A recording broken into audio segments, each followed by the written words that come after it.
여러분 안녕하세요. 국민들의 백신과 관련된 걱정이 커져가는 흐름입니다. 과연 나는 언제 백신을 맞을 수 있는가? 계획된 백신은 우리나라에 그대로 들어올 수 있는가? 올해 지나면서 마스크를 벗고 생활할 수 있는가? 이런 생각들을 많이 하는 거죠. 특히 최근에 이스라엘이라든지 영국이라든지 이런 외국에서 이제 마스크를 벗고 일상의 회복으로 간다. 이런 모습들을 TV나 신문에서 보도를 하면서 더더욱 그런 부분과 관련된 관심이 커져가는 것 아닌가 싶습니다. 반면 그만큼 이제 정부의 이 백신과 관련된 대응, 이거에 대해서는 또 걱정이 커져가는 그런 흐름인 것 같습니다. 최근 국회에 출석한 홍남기 부총리는 이렇게 얘기를 했습니다. 내년 올 11월이죠. 올 11월까지 집단 면역 형성이 가능하다. 인구의 3,600만 명까지 1차 접종을 2차 접종까지 모두 다 마칠 수 있다. 이렇게 얘기를 했습니다. 1차 접종은 9월 말 정도까지 마치고 2차 접종을 11월 말까지 다 마칠 수 있다. 이렇게 얘기를 했습니다. 일단 4월 이달까지 300만 명 1차 접종을 마치고 그리고 상반기에 한 22에서 23% 정도 이렇게 마치는 것을 목표로 하고 있다 얘기를 하면서 11월 달까지 3,600만 명의 국민들이 2차 접종 맞춰서 집단 면역 형성하는데 문제가 없으니까 정부를 믿고 기다려주세요. 가짜뉴스 함부로 퍼뜨리지 마세요. 이렇게 얘기를 했습니다. 과연 이 정부의 백신과 관련된 상황이 어떤지 오늘은 한번 일목요연하게 정리를 해보려고 합니다. 먼저 현재 정부가 확보했다고 밝힌 백신의 양은 7,900만 명분입니다. 이것은 이제 제약사 백신 종류별로 한번 말씀을 드려보면 아스트라제네카 백신이 1,000만 명분, 코백스 퍼실리티 백신 공동구매 프로젝트죠. 이걸 통해서도 1,000만 명분, 그리고 모더나 2,000만 명분, 노바백스도 2,000만 명분, 그리고 화이자 백신은 1,300만 명분, 그리고 얀센이 600만 명분, 이렇게 해서 모두 7,900만 명분의 백신을 확보했다라고 정부가 밝혔습니다. 이것이 이제 현 상황에서 정부가 확보했다고 밝힌 백신의 총량입니다. 그러면 이 중에서 상반기에 백신이 어느 정도 들어올 수 있을까요? 상반기에 들어오는 거 보면 아스트라제네카 백신이 한 428만 여 명분, 그리고 화이자가 350만 명분, 또 코백스가 125만 명분 등등 해서 1200만 명분 정도를 정부가 지금 예상을 하고 있습니다.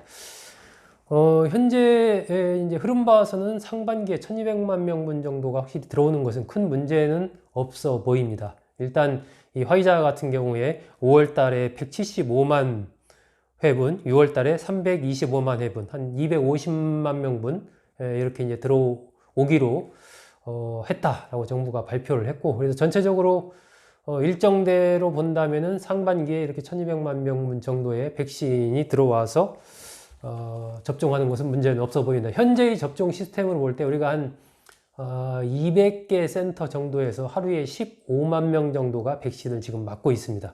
근데 이것이 이제 4월 말이 되면 접종 센터가 264개로 늘어나고, 거기에다가 이제 민간 의료기관까지 같이 할 경우에는 최대 한 150만 명 정도까지는 하루에 접종이 가능하다라는 게 현재 당국의 설명입니다. 그렇기 때문에 이 백신만 확보되면 그것을 실질적으로 접종으로 연결하는 부분에서는 그동안에 쌓인 역량이 있어서 큰 문제 없이 진행되지 않을까 하는 판단이 됩니다. 현 상황에서 봤을 때는 상반기에 예정된 접종 백신 물량이 들어오는 거, 그리고 예정된 대로 이 1200만 명분 정도의 백신을 확보해서 접종을 하는 거, 이 부분에서는 큰 문제가 없지 않을까, 없을 것 같습니다. 그렇다면 그럼 지금까지 어떤 분들이 백신을 맞았을까요? 그걸 한번 알아보겠습니다. 2월 26일 날 처음에 우리가 백신 접종을 시작을 했습니다. 현재 4월 21일 현재까지 상황 한번 보겠습니다. 1차 접종을 완료한 사람이 177만 1,407명입니다. 3.41%의 접종률을 기록을 하고 있습니다. 아스트라제네카 백신을 맞은 사람이 109만 명 정도 되고요. 화이자가 67만 명 정도 됩니다. 이 중에 이제 한 6만여 명 정도는 6만 597명은 화이자 백신으로 2차 접종까지 다 맞았습니다. 그렇다면 누가 맞았을까요? 아스트라제네카 백신 같은 경우는 이제 요양병원, 요양시설의 만 65세 미만 입원 입소자라든지 종사자 이런 분들 맞았습니다. 병원급 이상 의료기관 종사자들이 맞았고요. 지난 19일부터는 뭐 약국 종사자라든지 이 항공기 승무원이라든지 이런 분들 맞기 시작을 해서 현재 진행 중에 있고, 26일부터는 만성 신장질환자, 또 경찰공무원, 소방공무원 등이 맞을 예정입니다.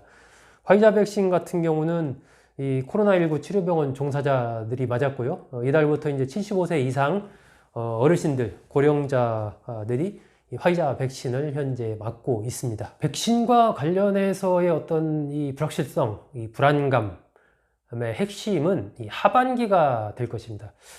지금 상반기 아까 제가 말씀드린 대로 1200만 명분 들어오는 데는 큰 문제가 없어 보인다라고 말씀을 드렸는데, 하반기의 일정이 좀 불투명하고 확정된 그런 부분들이 없다 보니까 굉장히 그에 대한 불안정성이 커지고 있고, 특히 이제 외국에서 여러 가지 이 혈전 부작용 등에 대한 변수들이 돌출을 하고 있고, 또 미국 같은 데서 일단 국내 중심으로 물량을 확보를 해가고 있으면서 상대적으로 그러다 보니까 계속해서 외국으로의 공급 이런 것들이 늦춰질 가능성이 크지 않느냐, 이런 얘기가 나오고 있고, 미국에서는 이른바 부스터샷이라고 해서 3차 접종 문제까지 얘기가 되면서 그렇다면은 미국에서 물량을 그렇게 대량 확보를 하게 되면 밀리는 거 아니냐, 이런 불안감이 이제 큰 것이죠. 뭐 이런 불안감을 갖는 것은 저는 당연하다라고 생각을 합니다.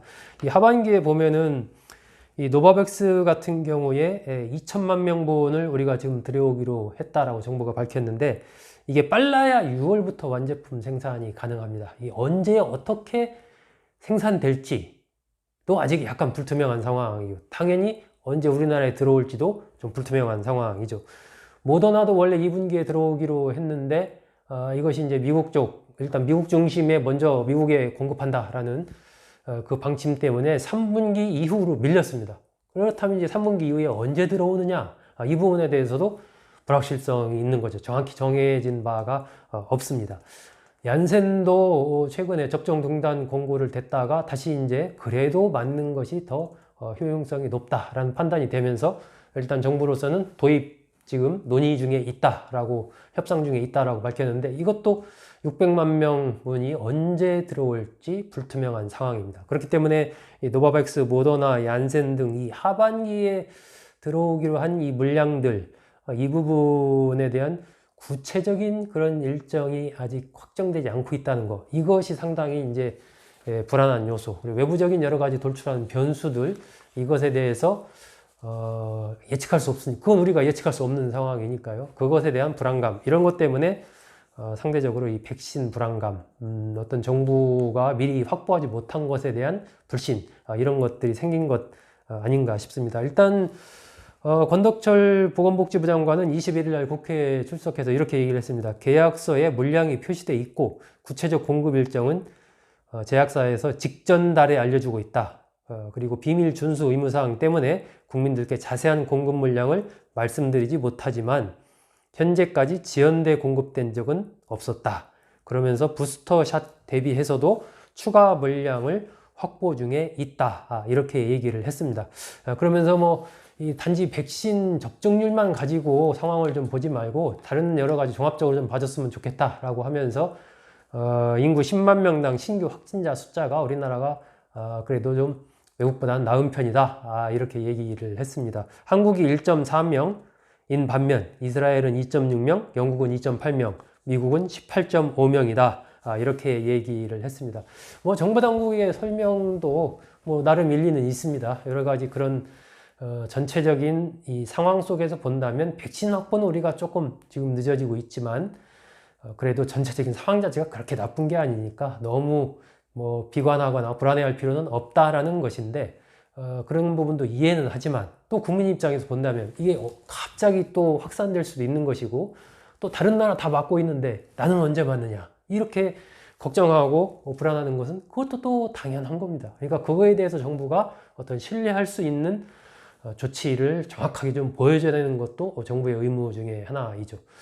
제가 아까 말씀드린 대로 그러한 그 하반기의 불투명성을 언제 하루라도 빨리 좀 해소할 수 있느냐, 이것이 이 백신 전국에서 정부가 심혈을 기울이고 발빠르게 최대한 움직여야 하는 가장 중요한 이유입니다. 이런 불안감이 이제 커져가다 보니까 이재명 경기도지사 같은 경우는 그 러시아의 스푸트니크 백신 도입까지도 검토해야 되는 것 아니냐, 이런 얘기를 하고 있습니다. 이게 참 미묘한 문제인데 국제적인 어떤 패권 경쟁 비슷한 이런 부분도 있기 때문에 러시아산 도입 이 부분에 대해서는 당국에서는 일단 여러 가지 안정성 문제나 이런 것 때문에 좀 신중하게 하려고 하는 생각 같은데 그래도 이재명 지사가 이런 얘기를 했다는 것은 여권에 비중 있는 대선 주자의 얘기이기 때문에 나름대로 또 여러 가지 카드를 갖고 백신 관련된 문제에 대처를 해야 되는 것 아니냐, 이런 얘기가 여권 내에서도 나오고 있는 거죠. 어떤 측면에서 보면은 이제 당국으로서는 약간 곤혹스러운 부분도 있는 겁니다. 기존의 흐름과는 조금 다른 맥락의 얘기를 이재명 지사가 하고 있기 때문에. 하지만 전체적인 어떤 국민의 안전이라는 부분에서 본다면 제 입장에서는 검토해 볼 만하다 하는 생각이 듭니다.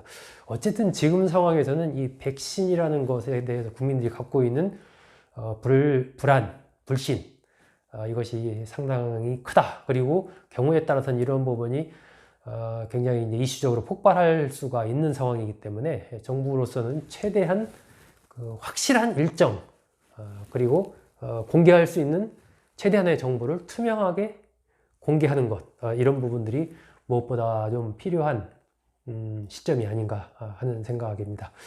예, 오늘은 전체적으로 커져가고 있는 백신 불안과 관련해서 백신의 전체적인 현재 접종 상황, 또 확보 상황, 또 향후에 지금 안고 있는 불안정성은 무엇인지 등에 대해서 알아봤습니다. 여러분 감사합니다.